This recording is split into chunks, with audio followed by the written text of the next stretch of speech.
balita ngan impormasyon nga angay hibro ang mga isyu nga kinahanglan aksyonan. Ini pagtitirukon nga nigpapahamtang ipinagihan programa Agenda Hautso Ika ng Philippine Information Agency Eastern Visayas. Igpapalangat tayo ang mga Agenda Hautso nga napapanahon ngan sadang pagdagdon.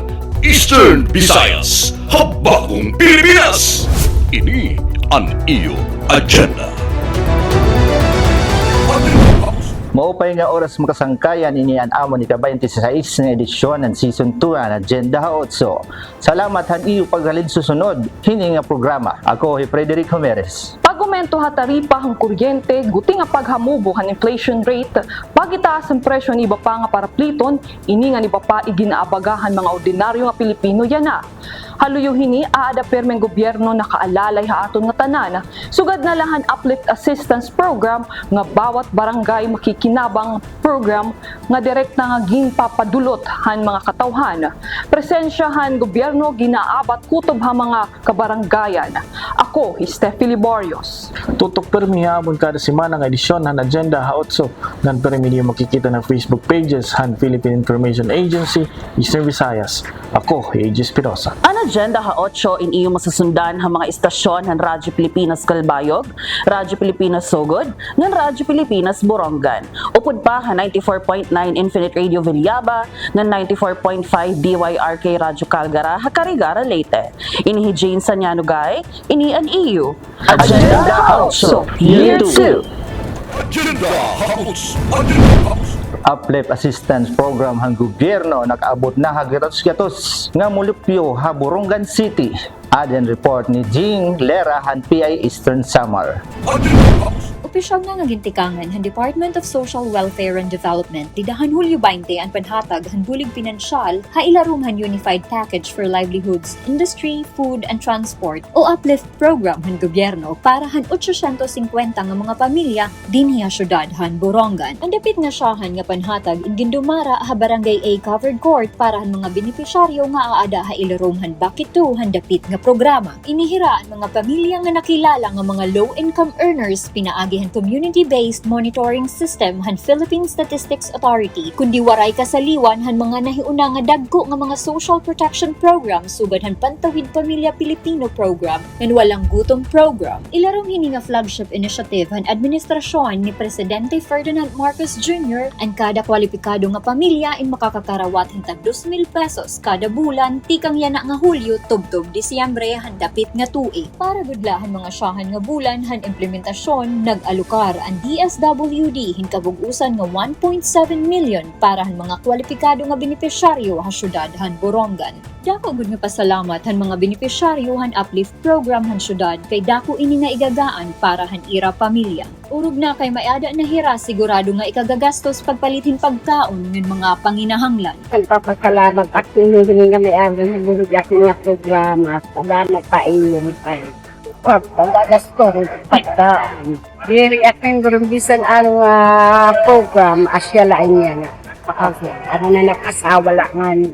Bisan kon ansyahan nga tranche ang pinaagihan manual cash distribution ginpaabot han DSWD nga ang masunod nga mga payout and hihimuon pinaagihan digital payment system. Sumala han ahensya ang paggamit han electronic payment system and makasisiguro han mas malaksi, mas talwas ngan mas epektibo nga pagpaabot han ayuda ha mga benepisyaryo. Ang implementasyon han uplift program inagpapamatuo han padayon nga commitment han gobyerno nga mapatuman ang haluag nga social protection. Urog na ha pagpaabot han bulig ngadtohan mga sektorhan katawhan nga nagpapabilin nga waray pamahilapid han ibang mga programa han gobyerno. Tikang ka PIA Eastern Samar, Jing Lira ini ang iyo Agenda Hautso. DSWD nagpatapod nga waray kamot hing politika ang paghatagin na ayuda pinaagihan uplift assistance program. Roll out ang magkalain-lain nga munisipyo masunod na. Ang detalye hini nga balita igahatag ni Alit Reyes han PIA Leyte.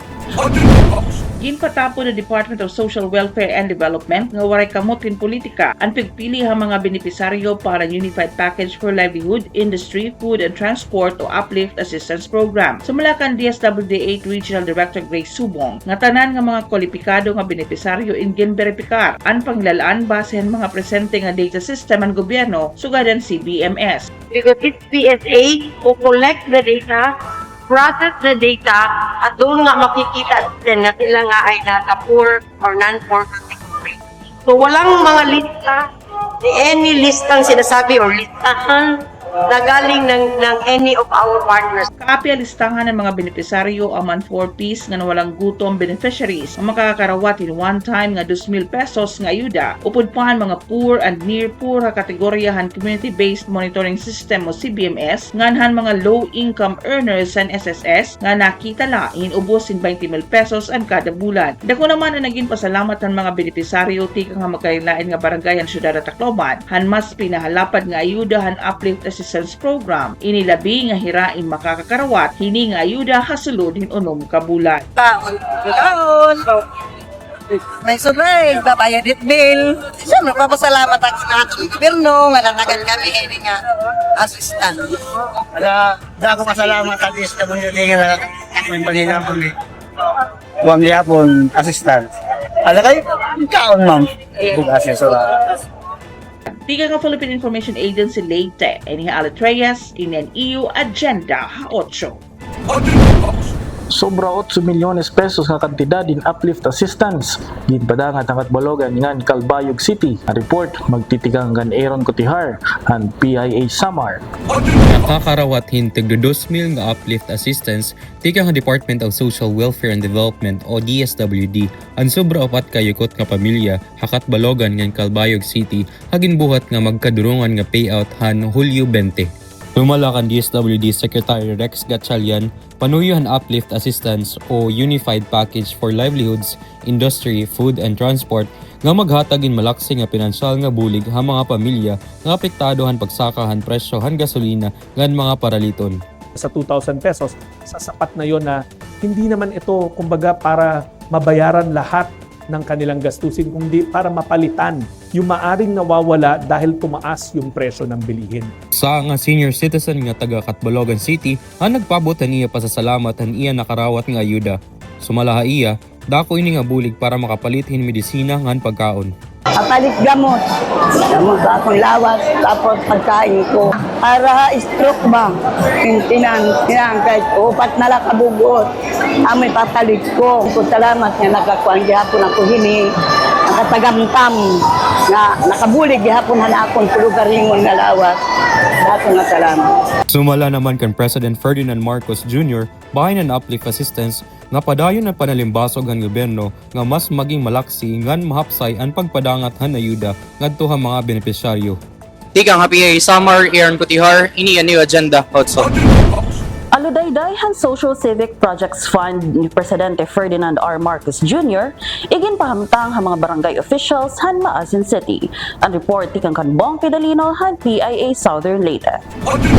Gipahigayo na ang orientation sa mga lideres sa barangay, labi na ang mga kapitan o mga sekretarya sa 70 ka barangay sa Maasin City. May tungod sa proyekto ni Presidente Ferdinand R. Marcos Jr. nga direktang gihatag ngadto sa mga barangay pinagi sa matag munisipyo o syudad. Gilusad sa Office of the President ang maong programa. Gitawag og bawat barangay makikinabang. Diin ang pundo alang niini gikuha sa Socio Civic Projects Fund ACPF sa Presidente. Kini ang gibutyag ni Maureen Balili, Local Government Operations Officer sa buhatan sa Department of the Interior and Local Government DILG ning syudad. Matod ni Balili nga sa maong panagtigom nga gihimo sa maging bulan sa sangguniang Panlunsod Session Hall o gipasugdahan sa gigamhanang lokal sa syudad, gituki ang mga detalye sa ACPF Financial Assistance. Din ang kada barangay makadawat og tag 200,000 pesos. Ang katunga niini gamiton pagpalit og mga ekipo nga sarang magamit pagpalambo sa barangay, og ang laing katunga gigahin alang sa pagpatiwas pagpaeskwela sa 5 ka graduating college students sa barangay isip finisher fund. Sa barangay Gumbado, sila si Angeline Boyles o Kyle A.G. Alcinas maoy duha sa 5 nga swerteng nakahubot sa ripa kay 20 man sila tanan graduating students sa barangay. Mo graduate sa kursong Secondary Education si Boyles, 20 anyos sa St. Joseph College, pribado nga eskwelahan. Ikaduha sa tulo ka magsuon, graduating sab ang iyang magulang sa engineering apan siya ang palarang nakahubot sa ripa. Mananagat ang ilang amahan, tig-atiman sa balay ang inahan. Nagpasalamat siya kang Presidente Marcos gumikan sa nangkon nga talagsaong kay gayunan nga nakadasig kaniya sa pagtuon aron makatabang sa pamilya. And thank you for this opportunity. It inspired me to work, study hard, and to help with my family. Dako na kayo kinig ikatabang sa mga gastuhan sa eskwelahan. Matod ni Alcinas, 23 anyos, graduating sa kursong Criminology sa SJC gihapon, siya nagtungha. Nagdako siya sa single parent nga kahimtang mag-uma ang iyang biological nga amahan og server sa restaurant ang inahan. Og dako ang iyang pasalamat ni Pangulong Marcos gumikan sa maong kahigayunan. Thank you for this opportunity to have an scholarship. Thank you, President Bongbong Marcos. Gikan sa PIA Southern Leyte, Bong Pinalino, alang sa Agenda Ha-Utso. NGCP ginklaro ang ira papilan pag-umintohan presyohan kuryente durante han Power Summit 101. Adi balik ni Alit Reyes han PIA Leyte para han report. Ginklaro ang National Grid Corporation of the Philippines o NGCP ang ira papel at kabugusan hangin susukot nga taripan kuryente. Haluyuhan ginbabanabana pagitaas ang presyo ini yan ang bulan ng Hulyo. Sumalakan Attorney Cynthia Alabanza, tagapagyakan ng NGCP nga maabotla at 3.5% kung susumahon ang total ng transmission cost hakabugusan ng electricity bill ng usang nga konsumidor. Nagpapabilin nga ang generation charge lagi hapon ang may pinakadako nga charge hakabugusan han kabaraydan. Ang singil ng NGCP, hindi ko kami basta-basta nagdidesisyon o nagdidikta kung magkano ang sisingilin namin. Ibig sabihin, lahat ho ng gastos namin bilang ng ERC, lahat ho ng kinokolekta namin, hindi lang ho bilang diktado ng ERC. At ang pagdikta ng ERC sa amin ay tinatawag ho namin revenue cap, hindi ho rate cap. Yung revenue ho, yung collection nyo. So, ang ibig sabihin, si NGCP, binibigyan ni ERC ng isang numero kada taon na hanggang dun lang ang kukolektahin. Hindi pwedeng lumampas sa collection. Ang rate o price cap is ibig sabihin, bibigyan ho didiktahan ho ng ERC yung entity kung magkano niya ibebenta kada piraso. And that applies to your distribution utilities or cooperatives. So ano ho yung unit o yung pirasong yun? Kilowatt hours. Samtang ginpahayag ng NGCP ang irasuporta hagin pupoponer nga Senate inquiry kapag hinitaasan kabaraydan na kuryente dirila dinhi atong dapit kun bugos nga Pilipinas. Sa Malacan, Attorney Alabanza kaangayan la nga mahibaruan ng publiko ang tinuod nga sistema pagpatuman ng taripa ngan kun diin nagtitikang ang magkanainlain nga charges. Gindudusuyan na ha Senado ang Senate Resolution numbers 508, 509 and 511 nga ginproponer ni Senador Bam Aquino, Risa Ontiveros ngan Ping nga naghihingitahin pag-imbestiga kasunod-sunod nga pag-aumento ng taripan kuryente agud ma-review ang mga naeksiher nga mga palisiya ha energy sector han nasod. Tigang Philippine Information Agency Leyte, ini Alit Reyes, ini ang EU Agenda Ha-8. DOST ng DOT nagkasabot ha pagmugnahan Science Tourism ha probinsyahan Leyte. Pamatian ta ang report ni Jasmine K. Tagosto han PIA Leyte. Opisyal nga nagdumara hinkasabutan ang Department of Science and Technology o DOST ng Department of Tourism o DOT pinaagi hin pagpirmahay hin Memorandum of Agreement durante hin pag-abri ha 2026 Regional Science, Technology and Innovation Week. Panuyuhin ni in makag-establisar hin pamaagi hin pagburubligay ha pagpatuman hin Science Tourism ha probinsyahan Leyte pinaagi hin paghihimo hin mga mas sustainable nga produkto ngan pagpadukwag hin kapasidad o inobasyon. Inigihapon ni nagrepresentar hin turismo, pinaagi hin paghatag in eksperyensya ha publiko kung paunan-on siyensya ngan teknolohiya nga makakabulig ha pagpapadayon nga pagpauswag ngan pagparig-on han komunidad. Ang nasabi nga kasabutan in nagaapihan siyensya, teknolohiya, inobasyon ngan lokal nga kahibaro como mga importante nga bahandihan turismo nga makakagpauswag han eksperyensya han mga bisita samtang nagpapadangit gihapon hin oportunidad ha ekonomiya para ha mga lokal nga komunidad. Ha ilaro man buhatan, makikita dinhi ang ngan magkadurdilain nga mga inisyatibo hin siyensya kung paunan noon pag-atubang hin kalamidad, pag-ataman han kalibungan, naiiba nga pag-imbento hin pagkaon ngan pag-aram, ngan pati mga negosyo nga ginpapadalagan hin teknolohiya. Gintambungan gyapon ini ni DOST Secretary Dr. Renato Solidum Jr. ang nasabi nga buhatan agud maging formal ngan opisyal ang pag-ig-usaha mga ahensyahan gobyerno ngan iba pa nga mga stakeholder. Ang ginagawa ng Department of Science and Technology at local governments, mga universities, private institutions, makatulong doon sa mga posibleng solusyon sa mga problema ang kinakaharap ng ating rehiyon. Bilang sub-theme ng ating Regional Science and Technology Week celebration sa Lower Philippines, we decided to focus on three major issues: food security, energy security, and of course, developing national resilience, which focuses not only on saving lives, saving livelihood as well, and making sure that despite the threats that we face, like here in retail, you economically thrive. Tika nga Philippine Information Agency Leyte, Jasmine K. Tagosto, ini ang New Agenda Haotso. Kampanya programa nga nayuda para mga PWD nga Northern Samar mas ginpapakusog pinaagihan gobyerno nasyonal ngan probinsyal. Aron report ni Aileen Diaz han PI Northern Samar.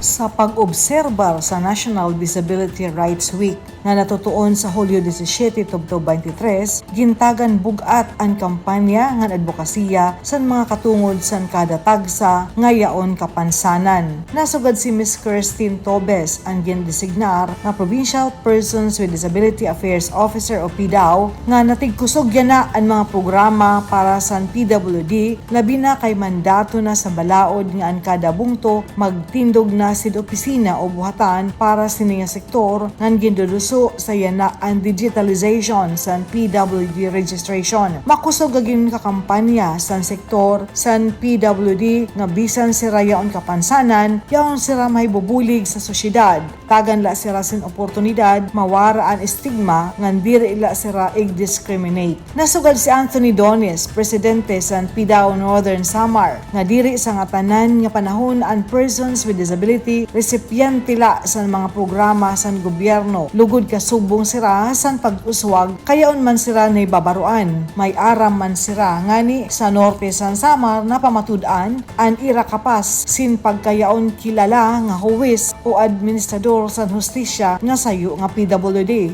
Kaya magiging example kung ta kami sa na kahit may kapansanan kami, laban ng no one is left behind. Dapat ito naman sitin mahiliwak ta. Change for the future. Educate our children. Advocate the rights. Hindi ba api na natin ma? Rights first. Api sa mga kapansanan, makakabuli kami sa progress sa komunidad. Sa padayon nga panalinguha maundong ang katungod sa PWD ngan kasumpay sa pag-obserba sa NDR Week plano sa sektor nga makipagdialogo sa opisyali sa probinsya para maipaabot ang ira mga hingyap, maiwasan ang mga barriers nga matagan sa sin access sa mga serbisyo nga para sa ira. Sugad man para liwat maipakita ang ira katungod, ang ira kapas ngan kakayahan kay sugad nira nananalinguha man sira nga diri maging pabigat sa gobyerno. Dugang kanidones ang kabataan nga may kapansanan kinahanglan tagan higayon pag-aram. Hibaro nga tumindog sa kalugaringon base sira hibaro nga diri sa nga taniya panahon naglalaom nga nadepende sa iba. Subay sini ang Provincial Persons with Disability Affairs Office nagduduso para sin paghasa san kapasidad san PWD sugad san Filipino Sign Language nga leadership training, disability sensitivity training para sa mga stakeholders, dayon nga program rehabilitasyon ngan pagpakusog san kampanya san kahibabruan. Natuod ang PWD ngan kaupayan ngan pagdaragan sa nga tanan labi na sa ira sektor in nagkikinahanglan san kolaborasyon ngan pagkasarayo ngan pagburobligay sa bugos ng komunidad ngan karawton, sabuton, tapuran sira ngan tagan sira sintuang nga pagtagad. Kikang sa Philippine Information Agency, probinsya sa Norte San Samar, ini sa Aileen Lazon Diaz para sa Agenda Ha8.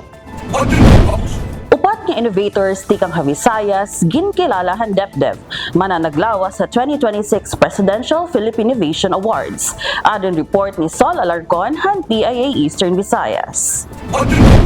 Upatan siya mga qualifiers sa 2026 Visayas Subnational Competition ang nakaunhan na finals ng 2026 Presidential Philippine Innovation Awards. Di ni kakapantahin ni Andesize nga mga innovators. Ano pat ang mga Draft Master Maritime Services, Vic Metal Fabrication and Environmental Services Incorporated, Algacon Aquafeeds Manufacturing, ngan Golden Sprout Corporation. Sumalak ang Regional Director Maylin Rosales ng Department of Economy Planning and Development o DepDev Region 8. Ini ang ikaduha pala nga higayon nga ginbuhat ang Presidential Philippine Innovation Awards. Ginexplikar ni Rosales nga panuyo hini diri la maghatagin pa sidungog ha mga deserving nga competitors. So amo iton, it's more than an awards. It's really more of pag-encourage gihapon han mga Filipinos na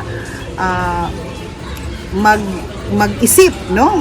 Magpakianan ira mga kalugaringon kung ano daw lat maupay nga mga solusyon it aton mga problema nga ginaatubang kada adlaw in the form of innovative goods and services. Sumala kan solidad garibay sa iton upat nga finalist waray gud hiya pagdadahom nga magdadaog ha kompetisyon iton iya entry nga Juan Algal Paste nga magiging surok hin pagkaon han bangus pasayan masag nga iba pa.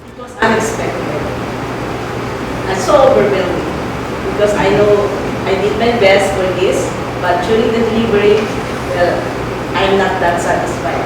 And I was so surprised when my name was called as one of the finalists. So that's a very, very great opportunity for us to showcase our innovation. 5 ang nagproproklamar hini nga national awardees nga nirain magkakamiada higayon nga makabot ang maabot 3.5 million pesos nga kantidad hin award package. Tika nga PIA Eastern Visayas, Sol Alarcon, ini ang iyong agenda ka-8.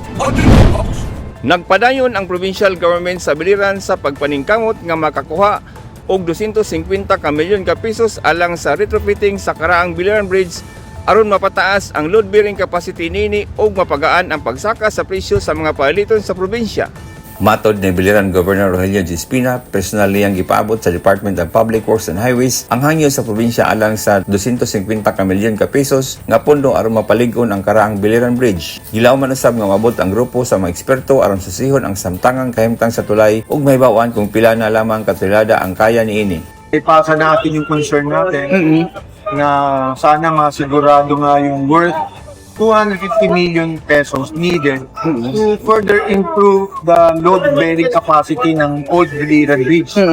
Kasi right now, darating na yung expert to evaluate ano na yung kaya ng tulay. So, may naririnig ako na baka hanggang 12 tons. So, kulang pa rin yun kasi yung mga heavy cargos na trucks, no? Hindi pa rin makakatawid. Magbabarge pa rin yan kasi sila usually 15 tons to 20 tons ng kanilang bigat. Gipasabot sa gobernador nga ang padayon nga paggamit sa biliran sa mga cargo truck may usa sa mga hinungdan sa taas nga gasto sa transportasyon nga nakaapekto sa presyo sa mga paliton sa biliran. Sumala pa kaniya kung mapaligo ng tulay ug makaagwanta kini og hangtod 30 ka tonelada, mas paspas ang pagbiyahe sa mga produkto ug maubos ang gasto sa transportasyon. So that's why pinupurso natin yung 250 million based on the estimate of DPWH itself na further na ma-retrofit yung Old Bridge para umabot at least mga 30 tons ang load-bearing weight niya para wala na mag-barging kasi tumataas ang presyo ng bilihin dahil sa barging. Ang haba ng pila ng mga truck para sumakay ng barge. So maraming apektado pati yung time, yung expense para makatawid. So mataas na nga gasolina, mataas na rin ang kuryente, mataas pa bilihin. Kawawa naman ang bilihan.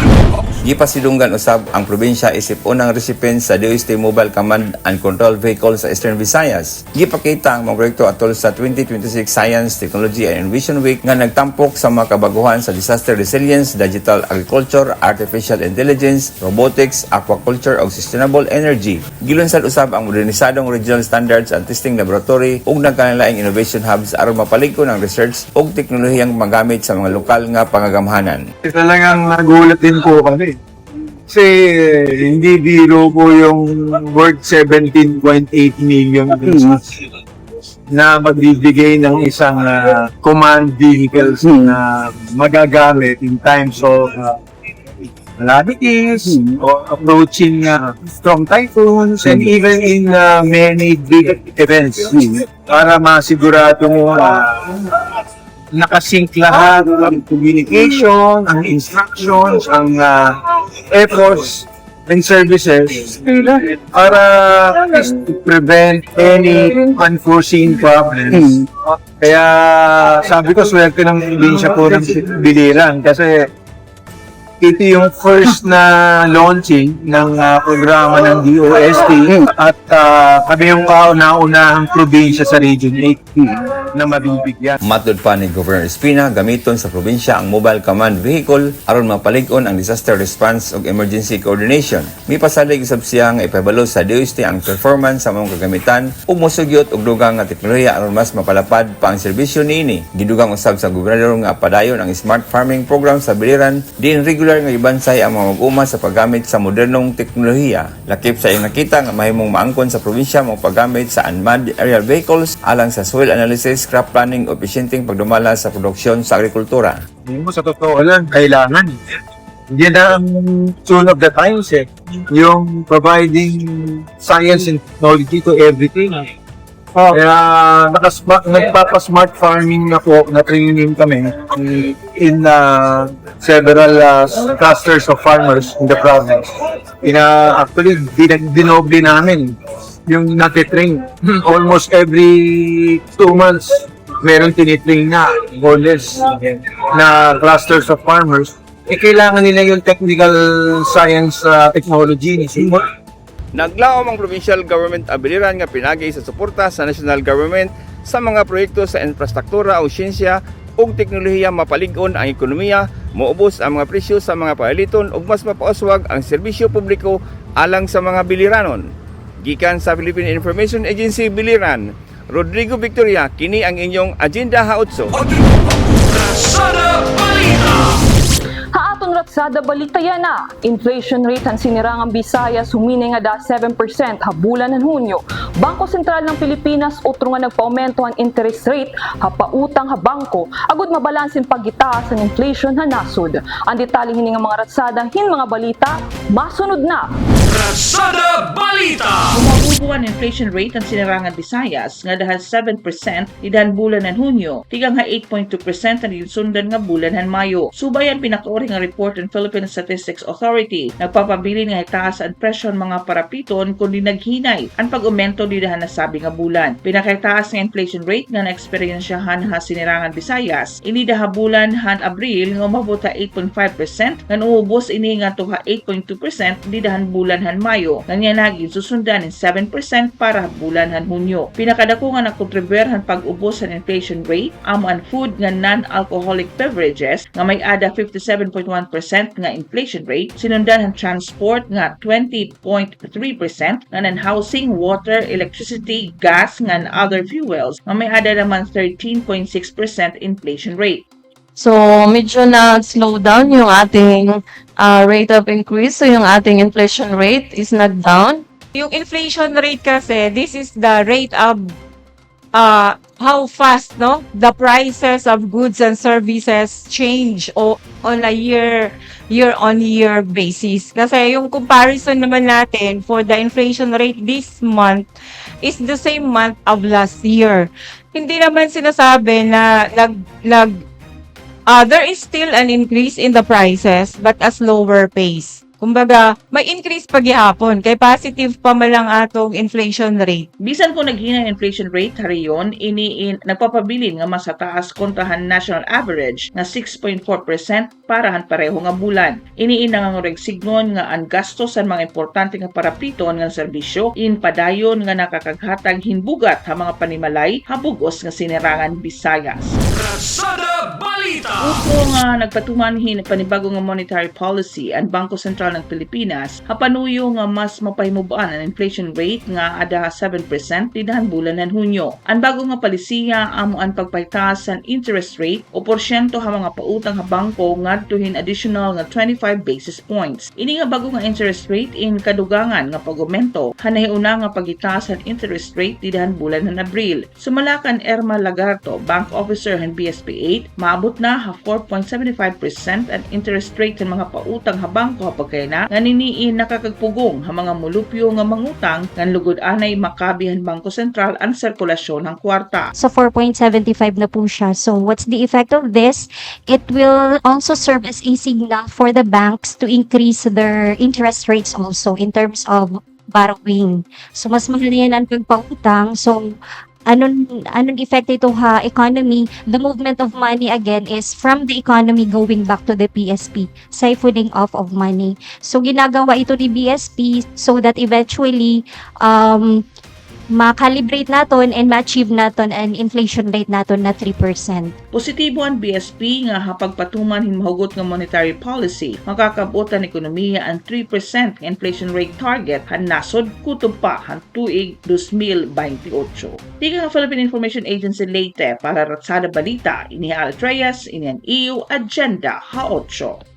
Kalsada Balita! Padayong payunaan pangarawat ang Commission on Higher Education o CHED Regionate hin mga aplikasyon para scholarships ha mga college students. Sumalakan Jane Latorre, Education Supervisor 2, ngan focal ang Students Financial Assistance Program o STOFAPS. Damo pa ang scholarships ang napabilin pa nga open, ngan pwede applyan han gusto mag-avail hini. Iniamo ito statistical scholarship nga ginopreserhan gobyerno para magiging mga statisticians. Coconut scholarship para itong mga coconut farmers, ngan pamilya hini nga may mga sobra 800 na slots. Scholarships para itong sugarcane industry workers, scholarships para itong mga parag-uma ngan puro pangisda, scholarship para itong gusto maging doktor ngan damo pa nga iba.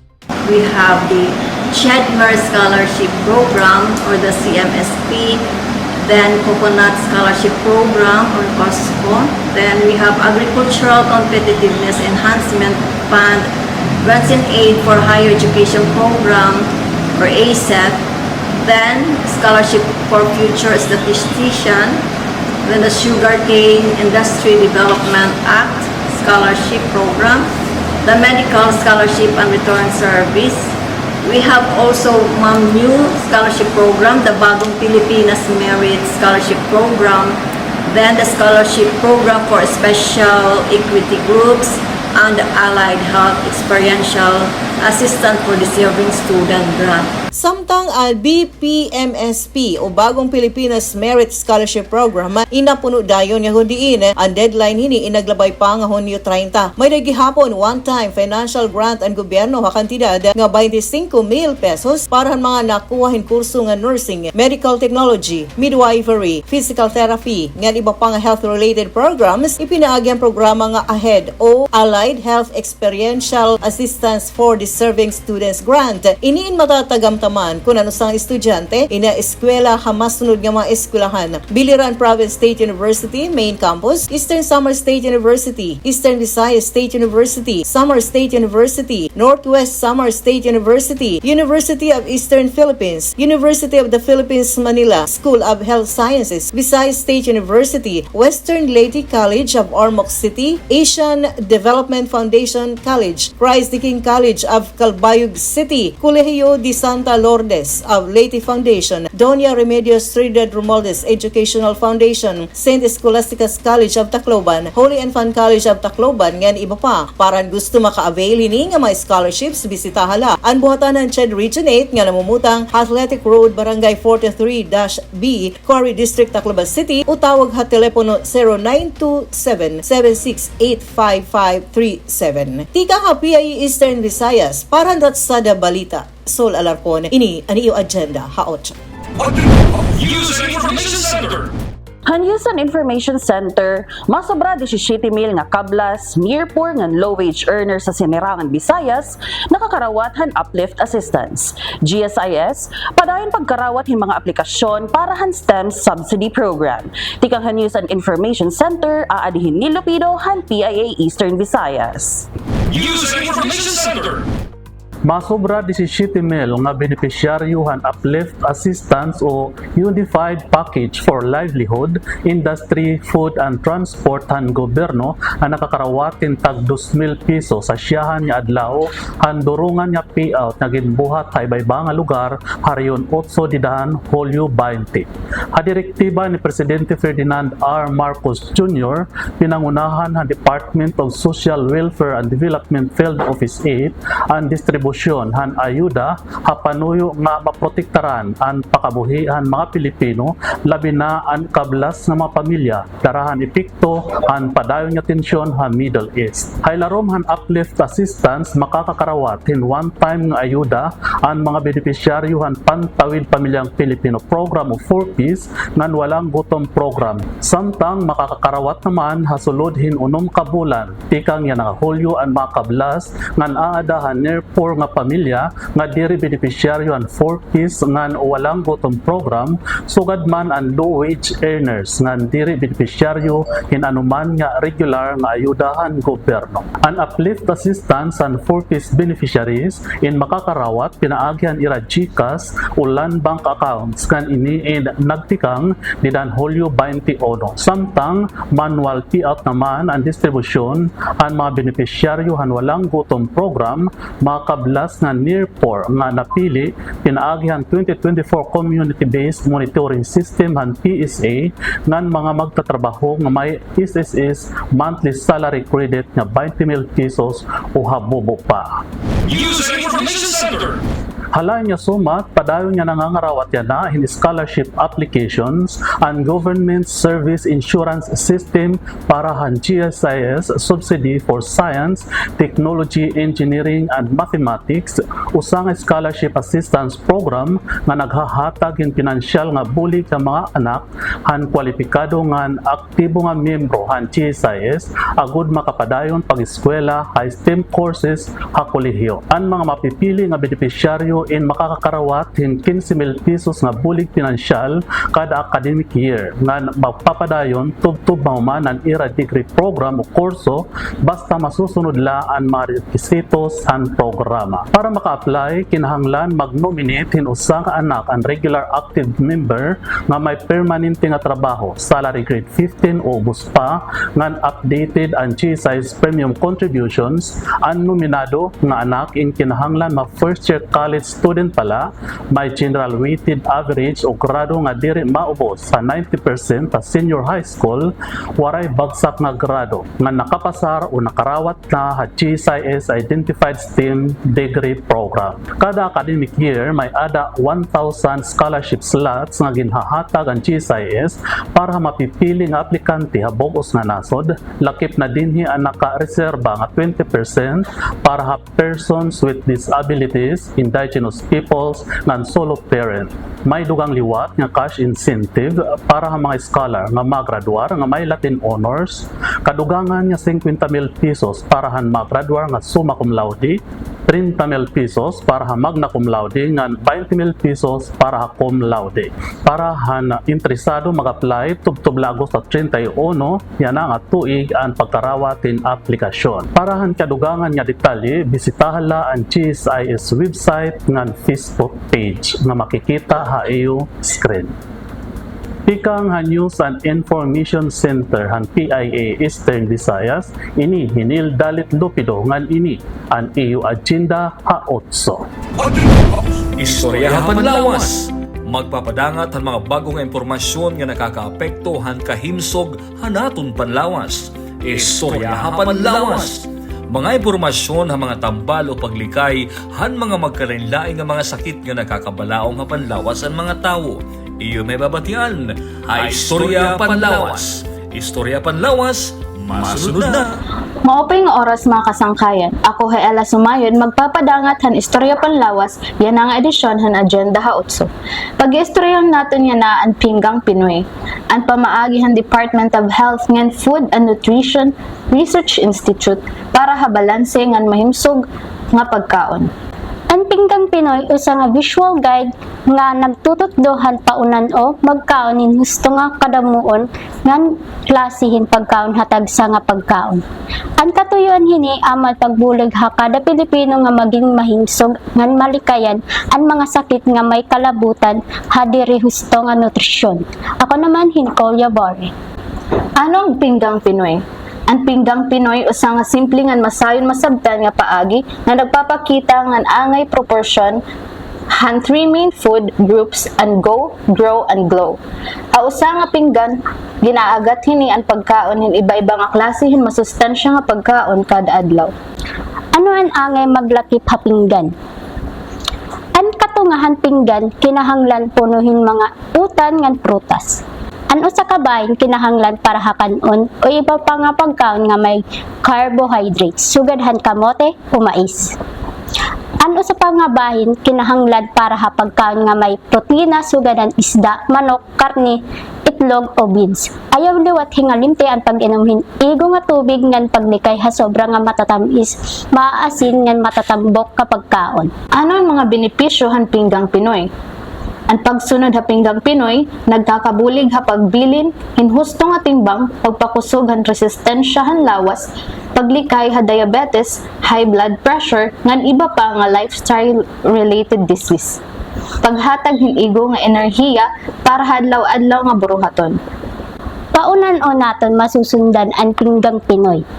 Magkaon hin iba-iba nga prutas ngan utan kada adlaw, piliyaan masustansya nga pagkaon ngan limitahi an processed foods. Pagkaon na husto nga oras ngan husto nga kadamuon. Iupod ang regular nga pag-ehersisyo ngan igo nga pagpahuway para maging bugos an mahimsog nga pagminabuhi. Mahinungdanan nga mensahe ang pagkaon hin balanse nga masustansya nga pagkaon usa nga pinakamaupay nga pinaagi base maprotektahan ang aton panlawas. Pinaagihan pagsunod ha Pinggang Pinoy, mas mapapadayon naton ang maupay nga mahimsog para haaton ngan haaton pamilya. Iyo pala nahibatian ang pinakaorhing impormasyon bahin ang paghirot mga sakit. Naghihinaot kami nga kamuin magpabilin nga himsugan panlawas ngan makabulig han pagdukwag han aton sosyedad. Magpapadayon kami ha paghataga iyohin mga impormasyon nga may kalabutan ha mahimsog nga panlawas ngan paunan o malikayan ang mga sakit. Dapat healthy para happy tika nga Philippine Information Agency Eastern Visayas inihin Hincolya Barre. Ngan ako naman Ella Sumayon para istorya panlawas. Ini ang iyo agenda ha 8. Sumat panahon! Magdudurot hin patsarang nga pag-uuran ng thunderstorms ang southwest monsoon o habagat hakaudgan nga partihan nasod lakip na dinhi hasinrangan Visayas. Sumalahan pag-asa nga ini haluyo ang pagbanabana nga posible may ada otro low pressure area ang masisipatan na kadagatan ng Philippine Sea. Base naman ang ira nakikita nga pagkurukumpol han mga dampog hamay sinarangan nga dapit han Visayas ngan Mindanao. Sumala paghihapon ang pag-asa nga kung mahimo ang LPA may ada ini lungad to ha moderate nga transa nga maging usa nga bagyo. Hapag kaya na nagpapabilin ang habagat lumo pinakadominante nga weather system nga nakakaapekto han panahon habugos nga nasod. Ika nga Weather Bureau ang Philippine Information Agency Eastern Visayas. Ini Robin Miñano, ini ang iyo agenda Hautso. Editorial! Hautro nga pagatubang ang presidente hakatawhan hay State of the Nation address o konsona ginlalauman ang durodilain nga panlantaw, pagdayeg ngan pagsusun. Pero habot nga hini nga mga opinyon importante ipakiana kung nakikita ba naton ang kabug-usan na ginihimo han gobyerno o mas nakatutok kita hintalagudti nga pagkulang nga madagmit padakuon. Diri gakalirong ngaya na indamo ang mga programa nga direkta nabaton han panginahanglan han mga Pilipino. Ha aspeto han panlawas gin para luag ang serbisyo medikal ngan access ha mga hospitals ngan paghatag hin mga medisina ay mga rawon parte social protection sunod-sunod ang mga programa pag-ayuda ha mga kablas nga sektor na apektado han paghinitaasan presyo ang produkto petrolyo ngan ang presyo han panguna nga mga papliton. Ha agrikultura, padayon ang suporta ha mga parag-uma ngan parupangisda ipinaagihin mga subsidies, makinarya, barato nga bugas ngan iba pa nga mga programa agud kumusog ang produksyon ngan maging mabakod ang seguridad ha pagkaon. Ha tinuod talagsala ani gayon nga haros tanan nga sektor in may kaatbang nga programa nga pwede pahimulsan. Pero haluyo hini, mas malaksi pa magsarang ang mga suson kumpara han kalangpusan hini nga mga programa. Kaya nungani, siguro natural ha mga tao nga pirmi mag-ungara hin sobra samtang nga nauswag ang palibot dungan liwat nga nahitaas ang panginahanglan nga ang ginlalauman. Ang hadto sakto ay nagiging kulang nga ang dako nga bulig ay nagiging ordinaryo.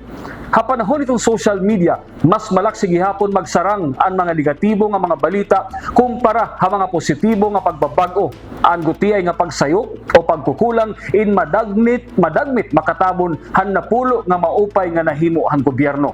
Pero ang pakiana, nagagamit ba naton ang mga oportunidad nga ginhatag han gobyerno? Ang ayuda in suporta nga diri bugos sa kinabuhi matatagamtaman. Ang scholarship inigayon, diri garantiya hin kalangpusan. Ang barato nga bugas in paghanig nga diri pan maihaan nga solusyon. Ini nga mga programa intulay para makabuhat ang mga mulupyo. Pero aad lagi hapon ha aton kalugaringon na mga kamot kunti paunan o kita makakagawas ha kakurian. Diri pwede nga igsarig na lang tanan ha gobyerno ang aton personal nga pag-udwag. May dagihapon responsibilidad ang kada tagsa nga maningkamot, mahibaro, magbilingin oportunidad ngan maghimo hin kalugaringon paagi ha mga higayon nga ginahatag ha aton. Ilabi na ang gobyerno. Konpermi na lang maguhulat hin sunod nga ayuda ngan diri magios para ang kalugaringon kabubuwason. Magpapabilin kita nga nakasandig ha gobyerno haluyo nga maging tinuod ngan mabakod. Diri na nga reksidngon nga diri na liwat pwede soknaon ang gobyerno. Ang constructive criticism ay importante nga parte han matadong nga pagdumara. Pero ang pagsuson an mas magiging mahinungdanon kung iniin may kalakip nga pag-intindi, kabaratunan, ngan kaandam nga maging kaparte han solusyon. Hasona, yan nga Lunes, siguro panahon gihapon nga diri lang naton ipakiana kung ano pa ang mahihimo naton para haton kalugaringon, haton pamilya, ngan haaton nasyon. May tungod kay tinuod nga pagdukwag in diri lang nasusukol hakadamuon hin mga programa nga ginpapatuman ng gobyerno kundi hakadamuon han mga mulupyo nga andam magpahimulos hini nga mga oportunidad naniningkamot ngan kaparte ha pagbugos hin mas mainuswagon nga Pilipinas. Madalian magsukna, mas makuri ang gumios kundi kun ang kada tagsa ha aton in pumili nga maging kaparte ang solusyon, mas magiging madagmit ang aton pakakabot ng ginihingyap nga pagdukwag diri la para naton kalugaringon kundi pati nagihapon han bugos nga nasyon. Para han editorial ako si Ryan Arinto, ini ang agenda ha 8. Iyo palahin batian ang pinakauring nga impormasyon ngan solusyon. Sugad man mga programa ng gobyerno nga nakakabenepisyo han mulupyo. Damang salamat ang iyo pag-upod haamon hini nga edisyon. Kami magpapabilin nga ada sentro han mga balita nga naksyon parang katawhanan rehiyon. Hasta sunod nga gayon, ini ang iyo Agenda House YouTube. Agenda House. Salamat haniyo pakigurusa ha Agenda House, ang programa nga nakatutok ha mga balita, impormasyon, ngan solusyon kasugbong ang gobyerno para ha kauswagan han panginabuhi han mga mulupyo tubtub ha sunod gayon Eastern Visayas. Habahong Pilipinas! Ini ang iyo Agenda.